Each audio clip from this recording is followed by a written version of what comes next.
What is going on, everyone? Today is the day. Today is the day we learn about animations in CSS. So I'm going to teach you how to make this loading spinny thing. Honestly, I love making these little things and I hope you guys do as well, so let's get into it. So I'm going to use these files on my GitHub. All you guys have to do is copy the link and put it on GitHub desktop, and you'll have the setup code all ready for you. If you don't know what I'm talking about, go ahead and watch this quick video about GitHub, and yeah. Okay, to create an animation, you're going to use something called a keyframe. Go ahead and give it a name. And because I'm making a loading animation, I'll give my keyframe the name spin. Then inside this keyframe, I'm going to set the start position using from and give it a rotation of 0 degrees.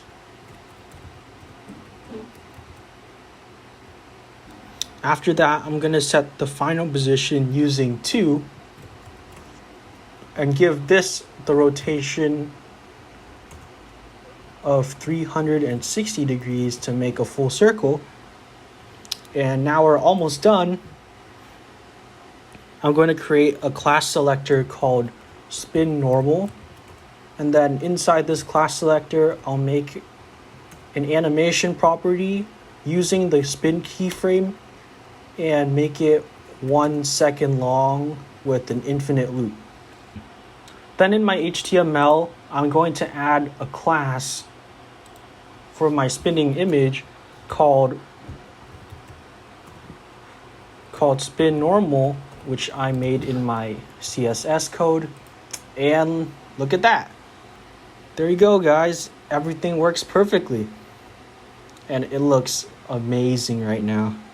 Now, say I wanted to change the speed of the loading screen. I can always make another class selector. Let's make a selector called spin fast. And in this selector, I'll make an animation using the spin keyframe, and instead of 1 second, I'll make it 100 milliseconds spinning infinitely. Now all I gotta do is go into my HTML code and change the class name to spin fast. And as you can see, the loading animation is going 10 times faster than it did last time. Basically, when I make a keyframe, I can reuse that piece of code however I want, and I can do other things like increasing the size of something, or I could even move something across the entire website if I wanted to using keyframes. So there you have it, guys. If you like what you saw, feel free to let me know, and have a good one.